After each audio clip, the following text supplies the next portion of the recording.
चाहूँगा, गाँव में जो आतंकियों ने हमला किया है तो क्या कहना चाहेंगे आप? आज महाराष्ट्र में बिहार के पोषित प्रभारी आज थाने में आगमन है।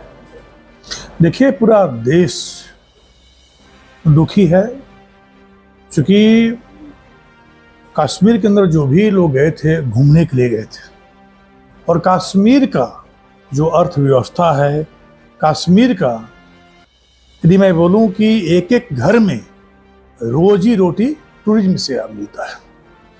अब चूंकि वहां पे लोग घूमने गए थे और वहां पे निहत्थे इनोसेंट राष्ट्रभक्त जो जम्मू कश्मीर को स्वर्ग मानते हैं, उनके ऊपर जिस तरह से हमला किया गया, और उस हमला में क्या आ रहा है, आप किस धर्म से हो। एक भारतवर्ष में जब घूमने लोग जाता है, जन्नत मानता है, वहां पे लोग जाता है, पूछा जाता है आप किस धर्म से हो, और धर्म से पूछने के बाद उनको हत्या कर दिया जाता है। पूरे देश, चाहे बिहार हो, उत्तर प्रदेश हो, महाराष्ट्र हो, कर्नाटका हो, गुजरात हो, पूरे देश में रोष व्यक्त है। पूरे देश चाहता है बदला, क्योंकि जिस तरह उन्होंने हमला किया है, ये कोई साधारण हमला नहीं है। सर, क्या कहेंगे वहाँ का ऐसा जो केंद्र सरकार मोदी जी और अमित शाह जी जो बीड़ा उठाया है वहाँ को खत्म करने के लिए, तो ISI टीम को खत्म कर सकते, केंद्र सरकार बीजेपी सरकार द्वारा खत्म करने का आश्वासन दिया गया, तो क्या कहेंगे? हम केवल आतंकवादी का ही खत्म नहीं करेंगे, आतंकवादी का जो आका है उसको भी हम लोग खत्म करेंगे, और पूरा देश देखेगा हिंदुस्तान के सीने पे हमला करना, हिंदुस्तान के आत्मा पर हमला करना, धरती का स्वर्ग कश्मीर में हमला करना, इनको बहुत महंगा पड़ेगा, और शुरुआत होने जा रहा है।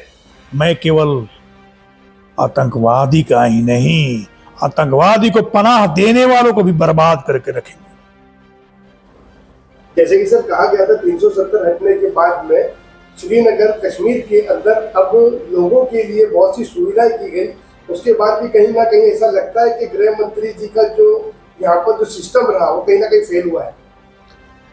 अब देश का गृह मंत्री सरदार वल्लभ भाई पटेल जी के बाद ये दूसरा गृह मंत्री है जो सबसे मजबूत देश के गृह मंत्री साबित हो रहे हैं।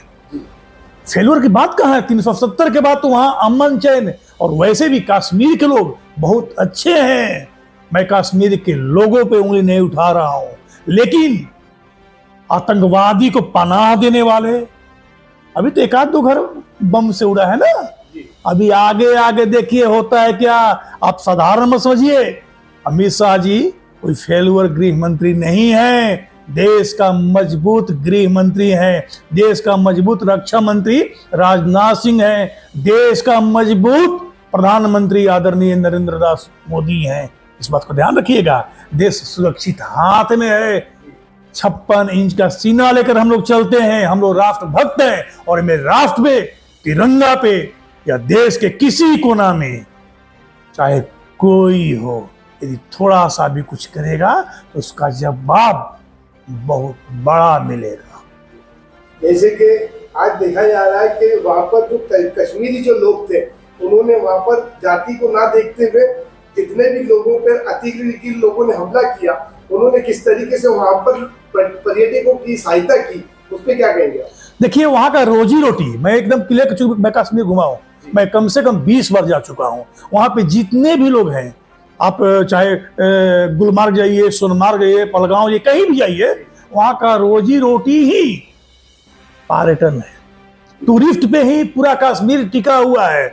और क्यों कश्मीर जाता है घूमने के लिए, उसी पे हमला किया जाता है। मैं ये नहीं बोलता हूँ कि सारे कश्मीरी गलत हैं, मैं ये नहीं बोलता हूँ कि वहाँ जो घोड़ा चलाने वाला है, पालकी चलाने वाले हैं, मजदूर वर्ग के गलत है, लेकिन वो गलत तो जरूर है जो आतंकवादी को पनाह देता है। वैसे लोग तो गुनाहगार है ही, और वैसे लोग पे ही हम लोग जो करेंगे वो कल्पना भी देश ने किया होगा। जैसे कि सर आज एक हमारे जो आर्मी के जो शहीद हुए जंटू अली जो बंगाल से बिलोंग करते हैं, आज उनकी शहादत पे उनके घर परिवार को परिजनों को आप क्या आश्वासन देंगे?